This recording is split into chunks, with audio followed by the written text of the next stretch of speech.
사실은요, 역사에는 불편한 진실이 있어요. 그게 무슨 말이냐면,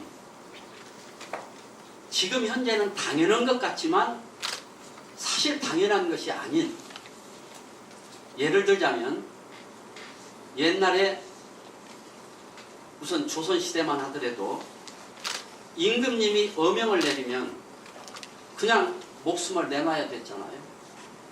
뭐 죄가 있고 없고 이런 것을 따질 필요 없이 임금이 어명을 내려가지고 사약을 내리면 그걸 먹고 죽죠. 그런데 더 우스운 것은 자기를 죽으라고 사약을 내렸는데, 사극에서 많이 보셨을 거예요. 몸을 단정하게 하고 북향, 임금님이 있는 궁궐을 향해서 4번 절을 하고 그걸 마시고 죽잖아요. 근데 그것을 그때는 너무나도 당연한 일이었단 말이에요. 뭐 여지가 없죠. 임금의 권위나 법이나 이런 것이 그렇게 됐기 때문에. 그런데 지금 그것을 우리가 생각해 보면 참 너무나도 허망하고 너무나도 불합리한 그런 일이었죠.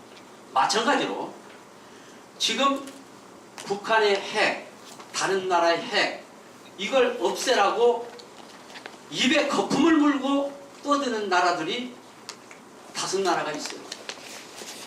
다른 나라들보다 유별나게 그것을 강조하는 나라들이 미국, 중국, 러시아, 영국, 프랑스. 우리만 핵을 갖겠다. 그렇게 결정을 딱 해놓고 너희들은 가져서는 안 된다. 이것이 불편한 진실이죠. 사실은 우리도 핵을 없앨 테니까 너희들도 다 없애서 평화를 만들자. 이게 원칙이에요. 아마도 제가 생각하기에는 앞으로 한 100여 년 안 가도 아마 될 것 같은데요. 그때쯤 흘러가지고 우리 후손들이 이것을 본다면, 지금 북핵을 없애기 위해서 압박을 하면서 30여 년 동안을 핵하고 떠드는 것을 생각해보면 아마 참 너무나도 어처구니가 없는 일이다. 아니, 전부 다 없애버리면 평화가 오는데 왜 자기들은 가지고 있으면서 약소국들은 핵을 없애라고 했을까? 이런 것이 사실은 있지만 임금님의 권위처럼 지금으로서는 우리가 그 5나라들을 어찌 해볼 도리가 없는 그런 상황이라는 것. 그러니까 거기에 따라서 우리가 노력은 하지만 원칙은 그것이 아니라는 것. 이것은 알아야 돼요. 다 같이 없애야 되는 거죠. 그 다음에 또 하나는 이번에 4.27 판문점 선언하고 6.12 싱가포르 북미 공동선언을 하고 난 이후에 너무나도 조급성을 가지고 있어요. 참 그게 저는 이상하다고 생각하는 거예요. 생각을 해보세요. 아까도 구청장님이 잠깐 말씀하신 것 같은데 작년 요때 한번 생각해보세요. 이거 한반도에 전쟁 일보 직전이었고 북한에서는 핵을 쓰느냐 마느냐 이런 상황이었거든요. 그런데 지금 1년도 채 지나지 않은 이런 상황에서 너무 조급하게 왜 빨리 그것이 해결이 안 나는가, 이것에 대해서 나가는 것도 이것은 너무 지나친 것이다. 쉽게 말하면 북한에서 핵을 없앤다는 말만 해주기를, 미사일 쏘지 않고 핵실험 안 하겠다는 말을 듣기를 간절히 기다렸어요. 세계가. 그랬는데 핵실험 안 하겠다고 했어요. 풍계리 핵실험장 폭파했어요. 그것은 뭐냐? 안 하겠다는 거거든요. 미래의 핵을 없애겠다는 거예요. 또 동창리에 있는 미사일 발사 시험장 없애버렸어요.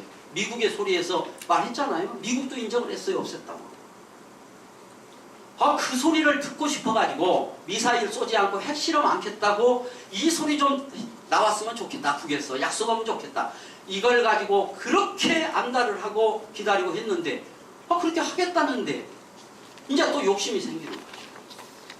더 빨리 과거 핵, 현재의 핵을 없애라. 그게 뭐겠어요? 지금 만들어 놓은 거, 이제 앞으로 너희들이 핵실험 안 하고 미사일 쏘지 않는 것은 알겠는데 지금 만들어 놓은 것을 없애라. 이거예요. 그건 세 가지거든요.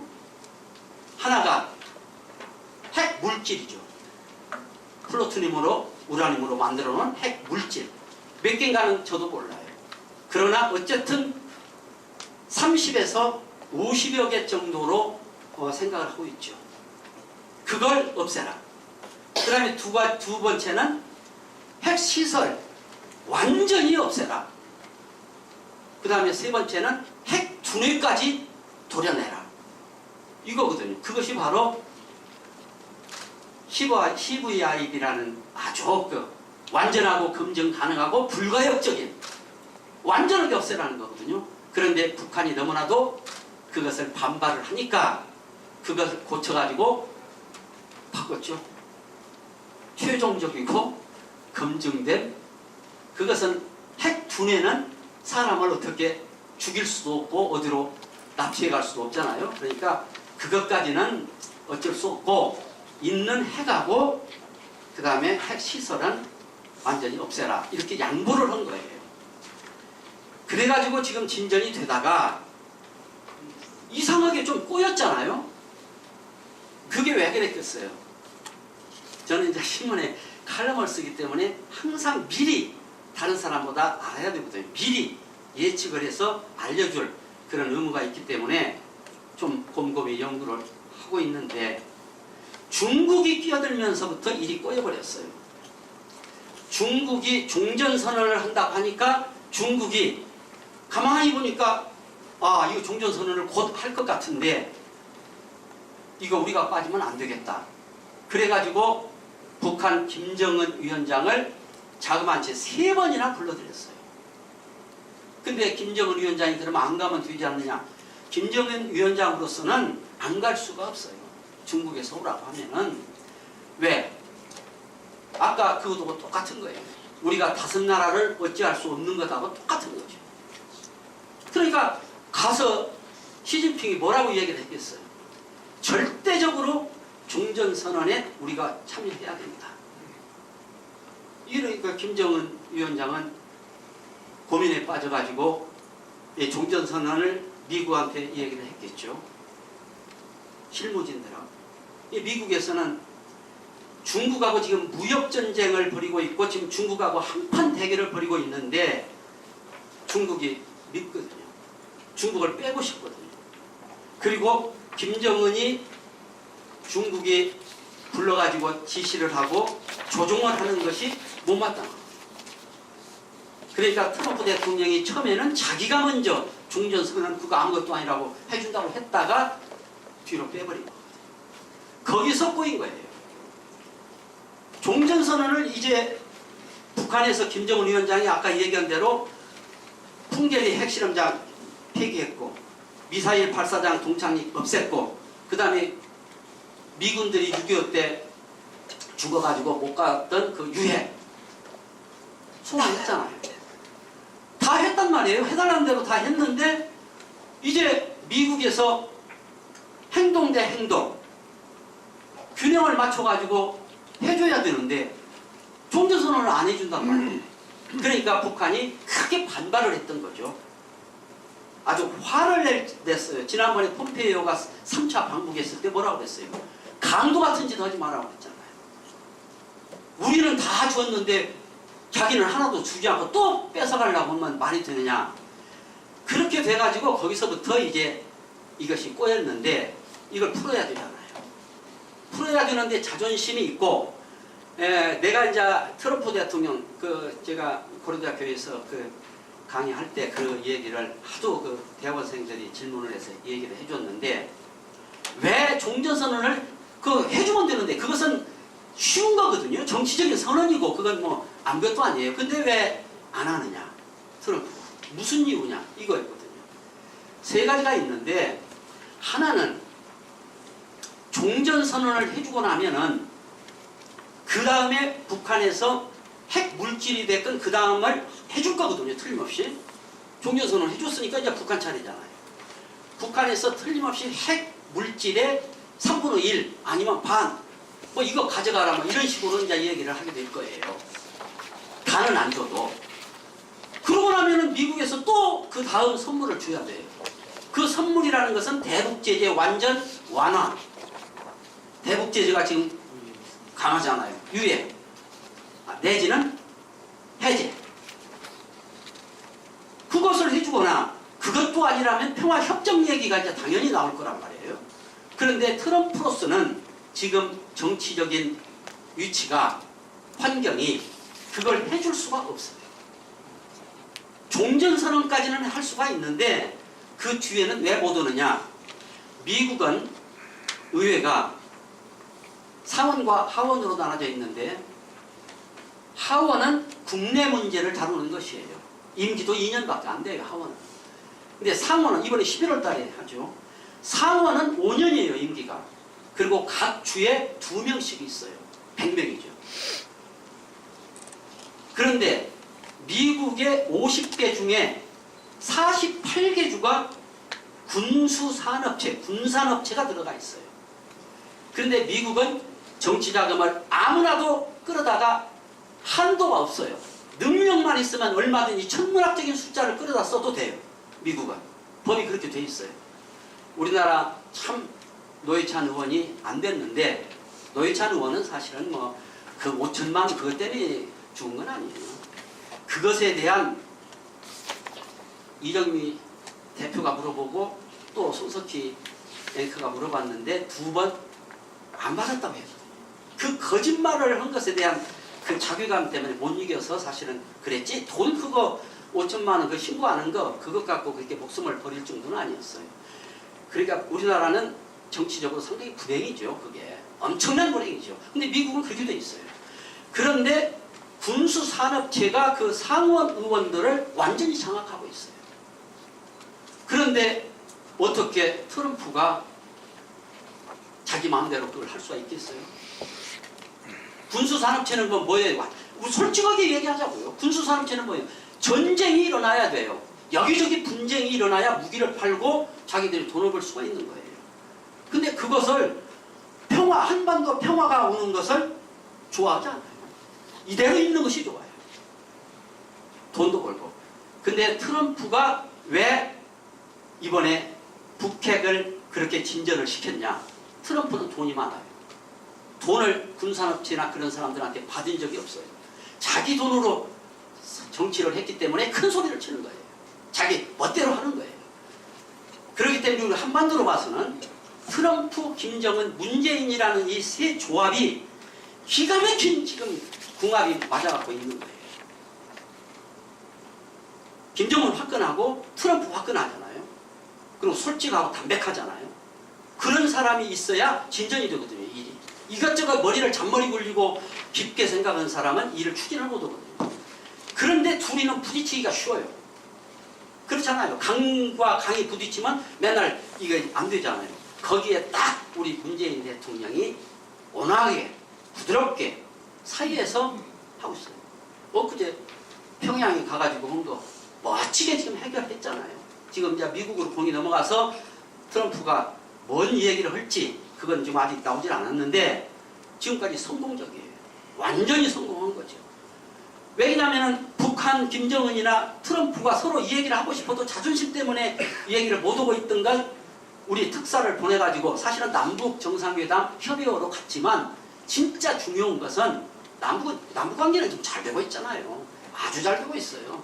그런데 그거 포인트거든요. 그랬더니 김정은 위원장이 말했잖아요. 나는 트럼프 욕한 적도 없고 트럼프에 대해서 아주 존경하고 나 비핵화 완전히 할 거다. 그러니까 미국에서 조금만 성의를 좀 보여주면 좋겠다. 그랬잖아요. 그러니까 이제 미국에서 또 얘기를 했어요. 근데 그 전화를 받은 사람이 지금 잘못됐어요. 볼턴이라는 사람이 그 전화를 받았는데 이 볼턴이라는 코수염은 이게 아주 이 강성이거든요.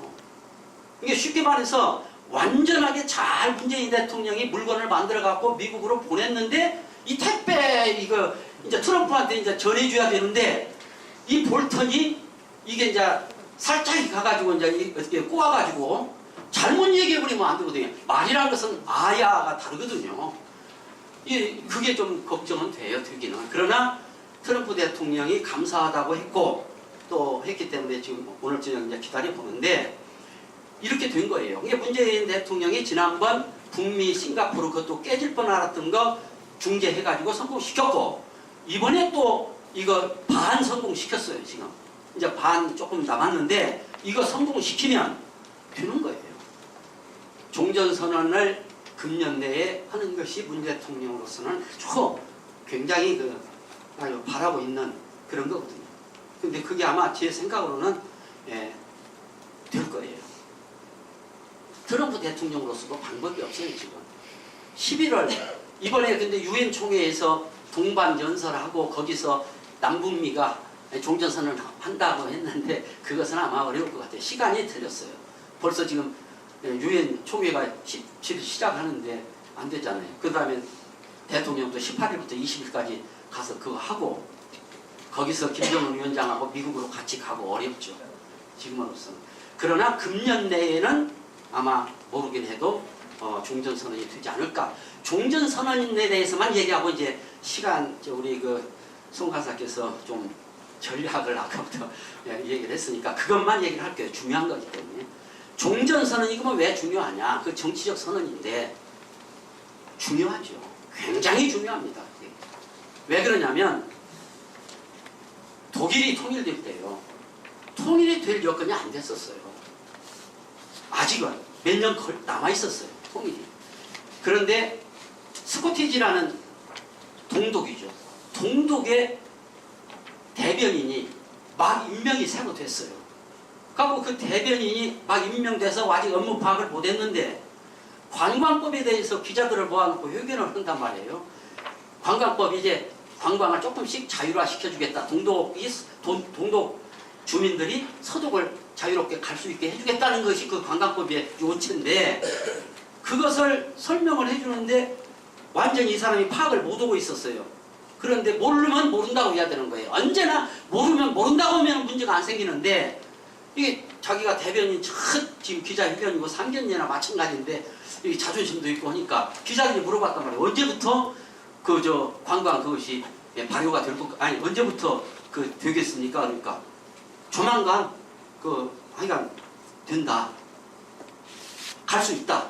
서독 자유롭게 갈 수 있다.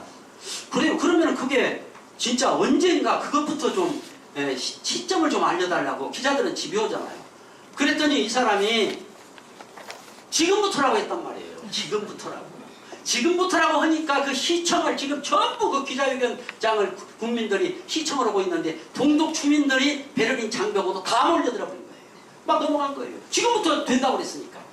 그래가지고 베를린 장벽이 생각보다 빨리 무너져 버린 거예요. 이제 어쩔 도리가 없는 거죠. 그거 지키고 있던 그 군인들이 어떻게 막겠어요? 시민들이 밀려오는데. 그 일주일 전에 서독의 콜수상조차도 기자들이 물어봤어요. 독일은 통일이 언제쯤 될 것 같습니까? 그러니까 아이고 아직 멀었다고 아직은. 그랬는데 그 뒤에 기자가 또 콜수상한테 물어본 거예요. 베를린 장벽 무너지고. 아니 아직 멀었다고 그랬는데 어떻게. 나도 지금 어떻게 된 판인지를 모르겠다고 그랬어요. 그게 왜 그런 말씀을 드리냐면 선언이라는 것이 종전선언을 해버리고 나면 그 뒤부터는 한반도에 전쟁 없습니다. 할 수가 없는 거예요. 전 세계적으로 추인이 돼버리는 건데 어떻게 전쟁을 해요? 그러면 전범이 되어버리거든요. 그래서 종전선언이 간다는 것 같아도 우리한테는 우리 한반도의 국민들한테는 한민족한테는 대단히 중요한 것이다. 제가 사실 좀 드리는 말씀이 많은데 여기까지 말씀을 드리고 우리 편통 위원님들 또 토론 이것을 진행하면서 또 그때그때 조금씩 말씀을 드리도록 그렇게 하겠습니다. 이제 자리에 앉겠습니다.